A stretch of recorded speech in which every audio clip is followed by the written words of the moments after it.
finding the domain. What is the domain? That's the denominator. Okay. That's the numerator. There's domain and there's range. Oh, Domain it's just the X and Y, and that's the line, right? Yeah. try again. It's domain. Domain is how far it travels on the x-axis. The set of real numbers for which an algebraic expression is defined. Andrew.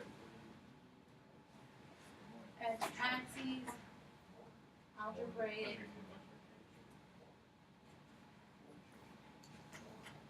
You wouldn't know. Good on this. Guys, focus. Okay, how an algebraic expression is defined. If two expressions are equivalent, what does that mean? The same, they're equal. Okay, they're equal to each other. So we're going to talk about finding the domain of several different types of equations. Let's look at different styles.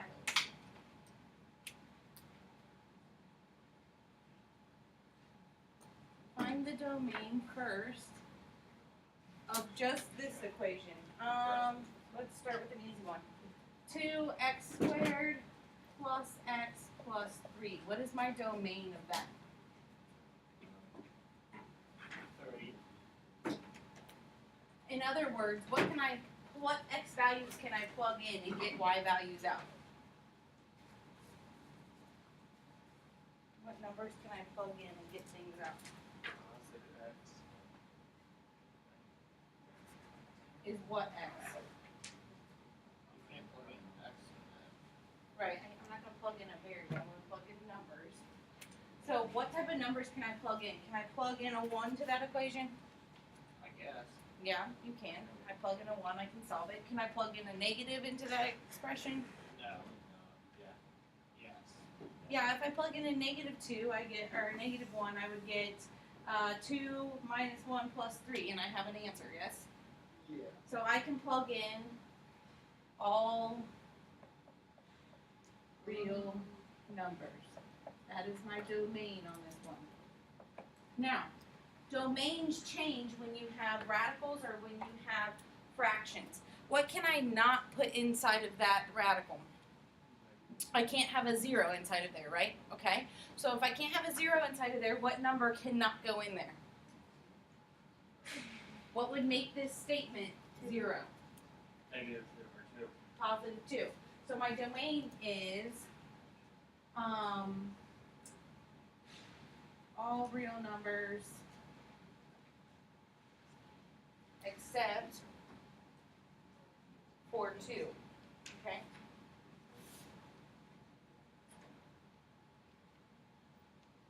Well, all real numbers greater than 2 because I also cannot have a negative in there. So x is greater than or equal to 2. You can write it that way as well. Now on C, what do I have to look at? What can I not have going on there? I have x over 2, or x plus 2 over x minus 3. What do I know about that? If I'm doing domain, I can't have a 0 at the bottom. So what would make this a 0 at the bottom? A 3. So it's, stop, all real numbers except x cannot equal 3.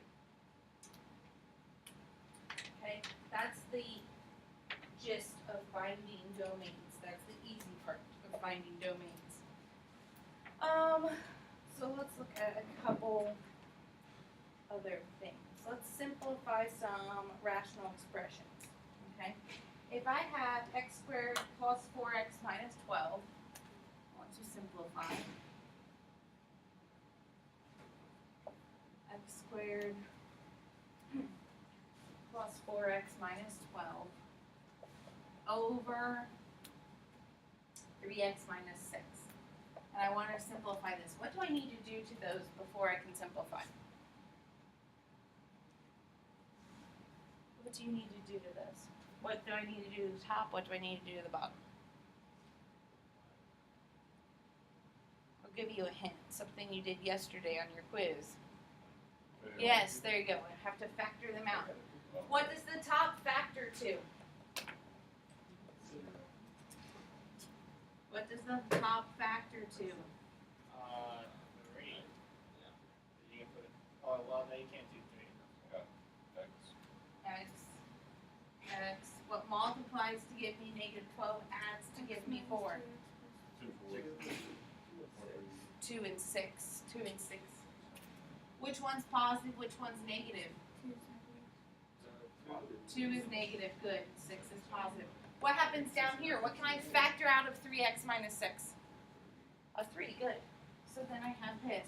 Let's factor out of 3 and we end up getting x minus 6 like that. Yes? Okay. If I factor out a 3, not x minus 6. I have to actually factor out the 3 from there. I get x minus 2. Now what happens? The x minus 2 cancels, leaving me with x plus 6 over 3, and that is how I simplify that equation. Okay. Okay, let's try simplifying another one. Let's try 12 plus x minus x squared over 2x squared minus 9x plus 4. 2x squared minus 9x plus 4. Okay. What do I need to do to this first? Yeah, let's go ahead and flip the top so that it's in order. Negative x squared plus x plus 12 over 2x squared minus 9x plus 4. Now what do I need to do? I go north. Yes.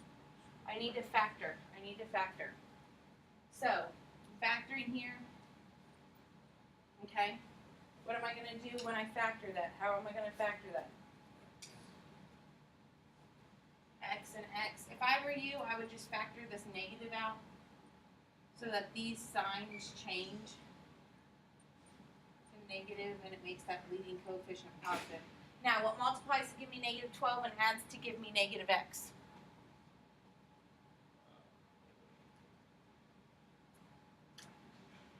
Multiplies to give me negative 12, adds to give me negative x. Okay, 4 and 3, you say negative 4, positive 3. Good. Now down here, how can I factor this? I have a leading coefficient that is not 1. So a 2 can't factor out of here, so I have to have a 2x. And I have to have an x. Now I need something that multiplies to give me 4 and adds to give me 9. Not impossible because you have a leading coefficient of 2. So what times 2 can get me to closer to 9? If I have 4, the factors of 4 are 4 and 1 and 2 and 2. If I multiply 2 by 2, I get 2, I get 4x, plus 1 is 5x. But if I multiply 4 by 2, you get 8, and then you have an x, so I get 9. So this has to be a 4, and this has to be a 1. Now, this middle part is negative, which means both of these are going to be negative. This cancels, leaving me with negative x plus 3 over 2x minus 1. That is the factored form of that equation. That's it simplified. You have to be good at factoring. You have to be good at factoring. It's not going away. Okay? That is if I'm just simplifying, and that's where we're going to stop today. Tomorrow we're going to talk about multiplying and dividing rational expressions. Then the next day we'll start doing adding and subtracting rational expressions.